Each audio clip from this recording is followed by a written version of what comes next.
buy one.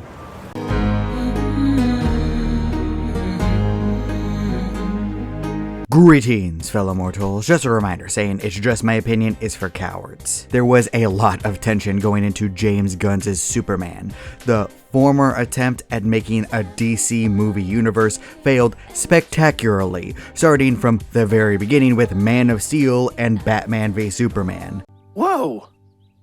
This is worthless. It's less than worthless, my boy. Yeah, not a Zack Snyder fan or anything, and all of the other projects jumped all over the place, from being okay like Blue Beetle to just being a gigantic mess like Black Adam. Oh, I forgot how bad it looks. I've seen worse. A lot was riding on Gunn's shoulders, and his reaction to the pressure did not fill me with confidence. You could almost feel the cold sweat rolling down the back of his neck with each and every interview that he did. Wow! Okay! And that made me nervous. Dude, you're the one in charge. The ball is in your court. At least pretend to know what you're doing. That's what everyone else is doing, but there's something about the internet that makes people reveal when they're cracking. I'm going to throw up, and then I'm going to die! Almost lost my cool there. But to my complete shock, he did not completely fail. I was expecting the biggest mess imaginable, and I was thankfully surprised by the level of quality that Gunn gave us. If you want a Superman comic brought to life, this is it right here. We knew you could do it! This is the most comic book a comic book movie could ever possibly be. I effectively sat down and watched a 2-hour comic book brought to life. And yes, that comes with all of the benefits and downsides that you could possibly imagine. And how did I feel about all this? Well, I liked it. but at the same time, it's not really a good movie in terms of filmmaking, in terms of being a movie, in terms of the 3-act structure. Superman does not work at all. I could see people who study and work and appreciate and love the art form of cinema being extremely frustrated with this, because in terms of being cinema, this is closer to a popcorn flick than a film that will be studied for the ages to come. The Curse of the Princess Monster. But I also wouldn't classify it as a popcorn flick where you have to turn off your brain to enjoy the action, because Gunn's Superman takes plenty of time to give you interesting character interactions, set up every single plot point, and make sure you understand exactly what's going on in a rather confusing world. Maybe he does this a little bit too much. Hey, shut up! No, you shut up! He does not want you to be confused at all, which, kind of makes sense. Gunn is dumping you into the middle of a very complicated world that is very different from our own. People with superpowers existed in this reality before Superman even started his career in vigilantism. So he'd just be another man in tights if he wasn't stronger than every other metahuman put together. My butt is itching up a storm and I can't reach it in this monkey suit. There's a lot to keep track of, but I'd say my biggest complaint is perhaps some things being said too often. Show, don't tell. 10% less talking. I don't need, "You already stole my humanity, Lex." I don't need robots explaining that they're not human so that we know that they won't be Ultron, or Mr. Terrific over-explaining jargon to me. I get it. I can fill in some of the gaps here, man. But the characters and the characterization are what separate Superman from popcorn flicks, because shockingly, every single actor and character do an amazing job with their role, even Lex's girlfriend. The character writing isn't just there to get you between action scenes. These are people with distinct personalities, acting based off their established and sensical personality. Impressive. Very nice. So it's not really a normal 3-act structure film. It's barely a movie with its highs and lows and stuff flashing across the screen, but it's also not a popcorn flick. It's not even really a story with mind-bending themes and commentary other than mirroring real-world conflicts, which ironically don't date the movie or this video because war was going down 10 years ago in those areas, and it's going to be going down 10 years after this exact moment, which isn't that nice. It's not depressing at all. You've seen this before? 11 times, as a matter of fact. Not a political commentator, not going to do that, not going to voice my thoughts on anything, but it's an undisputed fact that those areas have had and will have fighting for a while, and Gunn points a finger at it with the biting commentary that it would be really nice if benevolent demigods could just enforce peace. What? Bro, what are you talking about, man? And yeah, I guess I can agree with that, and all the discussion of geopolitical issues, Superman's jurisdiction possibly overreaching, and the branching consequences of metahumans interfering with normal warfare are all dropped without a second thought. Well, time to erase that forever. And to be fair, that's for the best. This is a Superman story, not The Boys. The whole point is that Superman demonstrates the best of humanity and brings out the best in us because his nurture overcomes his nature. Kindness, compassion, self-sacrifice, love, justice, defending the weak, protecting lives. Superman is a good person, and that is something that Gunn understood above all else.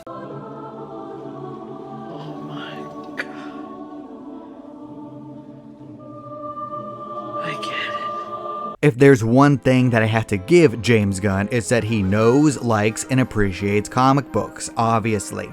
This might be the single most accurate adaptation of the comics with a personal twist that I've ever seen. Lois Lane, Green Lantern, Hawkwoman, Mr. Terrific, yep, that's them all right, pulled straight from the pages, especially Lex Luthor. Good. The single best interpretation of Lex Luthor since the animated series, at the very least. Obsessive, narcissistic, jealous, petty, abusive, rude, arrogant, and of course, completely and utterly brilliant. 5 seconds into seeing this version of Lex, I just nodded in satisfaction. Yep, that's right. Excellent. Here, have a look. Good. I can say without a doubt that this is at least the best live-action version of Lex we've ever had. Period. No debate. I mean, the man, and minor spoilers with this one, trained an army of monkeys to post hateful comments about Superman online. Is that the most absurd thing I've ever heard? Yes. Would Lex Luthor do that? Oh, absolutely. Perfect interpretation of this character. It was perfect. Perfect. Everything, down to the last minute details. And if you hear the monkeys typing hate comments online and think that's the dumbest thing you've ever heard and you hate it, then this is not the movie or experience for you. Gunn's Superman could not be more of a comic book. The most absurd ideas imaginable are accepted without comment or complaint. There's no justification or embarrassment here at all. This is comic book logic. I can explain. And that's the key. Superman is not embarrassed by what it is as a film. There's no attempt to make it feel like any of this could fit in our own world. People accept monster attacks as normal and film it instead of running away. Oh, okay, yeah, fair enough. That would happen in our world too. Never mind. Stupid is stupid does, Mrs. Blue.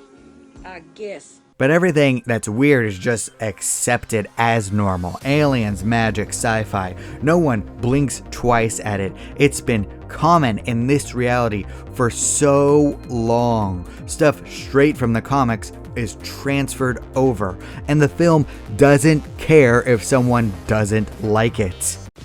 Well, hang on, you've just... No, I like it. This is brilliant. But I like this.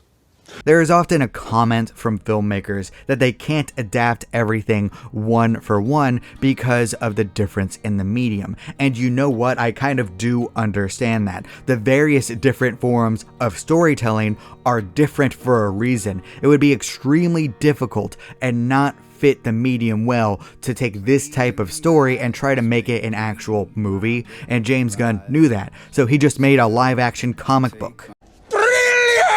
And it worked brilliantly. I had a great time watching this. I'd even go see it again, and I'm definitely willing to watch whatever Gunn is cooking up next. My saying that this is a comic book brought to life isn't a bad thing. It definitely doesn't work as a real film. It wouldn't work exactly as a TV show. It wouldn't work as a book, as a game, or any other piece of entertainment. This is a comic book through and through. Thank you!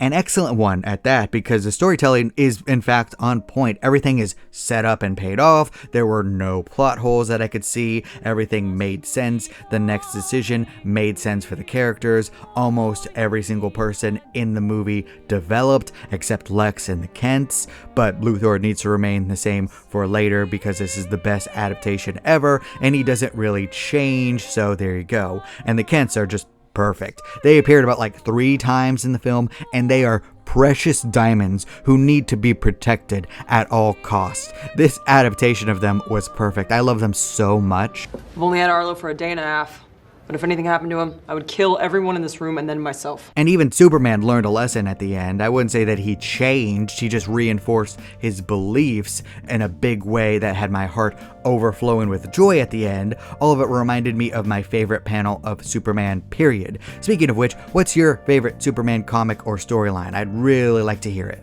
First, let's get one thing straight. I'm not crying. I'm just sweating through my eyes. I was also very surprised by Lois Lane. Once again, best version since the animated series. Yep, including this. She's smart, witty, challenging, and a tiny bit mean when she needs to be, but in a good way. She's actually a good journalist here and is super important to the plot.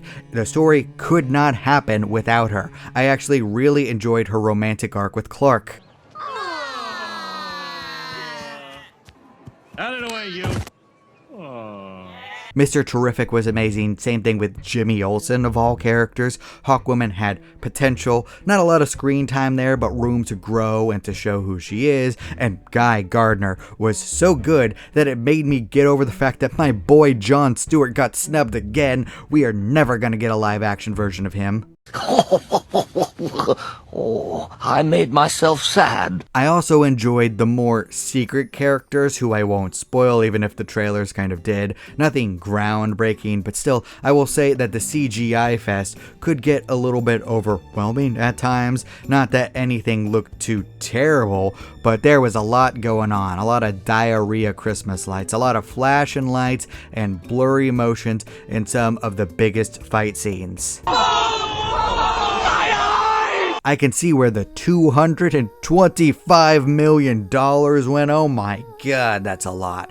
This is going to need to make a significant amount of money to justify it. Ugh, come on, Gunn. I want more of stuff like this. Please save money where you can. It's not about money. It's about sending a message. Everything burns. I will say that it felt great seeing Superman fly around and always putting the well-being of the living beings around him first. He went out of his way to save people at the cost of himself many different times. My favorite fight scene with him was him holding someone during the entire conflict, right above the one patented James Gunn incorporating a song into a fight scene moment. I am shocked. Shocked. Well, not that shocked. If I had to describe Gunn's Superman, it would be pure joy. I had a smile on my face the entire time, especially with Crypto. Great addition there. Minor exposition nitpicks and diarrhea Christmas lights CGI mean nothing in the grand scheme of things. And you know what? I enjoyed the fact that Lex Luthor was behind everything in the most convoluted way possible. It just reminded me of this. It's me, Austin! It was me all along, Austin! So I guess the real message besides Superman's humanity is that evil tech corpos are the worst. Gunn even showed Lex abuse people, even harming his girlfriend, to beat home how terrible corpos are. He even had a line where, well, I guess conservatives and Democrats can come together and hate Lex Luthor. Which, you know what? I misjudged your messaging, Gunn. Mad respect there, 10 out of 10. Perhaps I treated you too harshly. There are a lot of reasons to not like Superman. It's not really a traditional movie. There's a lot of CGI, comic book nonsense is treated casually. It expects you to accept the absurd and just go with it. This is not trying to please everyone. This is for people who think comic books are a very cool form of storytelling, and it shows. Oh, it's so obvious. I would have never thought of that. And because I do enjoy that form of entertainment, like almost all forms of storytelling, it was a good time for me. A comic book brought to life. It didn't try to please everyone. It tried to be faithful to the comics and to please Superman fans. And you know what? Mission accomplished, Gunn. You have my attention now and my respect. I am officially glad that WBD put you in charge. It's literally the one good thing those idiots have done for a moment, because every other decision has been inching them ever closer to bankruptcy. Well, that's the end of me. But what do you think? Is it a good comic book brought to life? Do you disagree with me and think it was a good film overall? Please leave a comment down below. I'd love to hear your thoughts. And remember, if you disagree with everything I have to say, that is perfectly fine. After all, everyone is entitled to their objectively wrong opinion. Please, sir. I want some more. Thank you all so much for watching. You're still here? Good night, everybody. Thank you. You bye. Boom. Do not despair.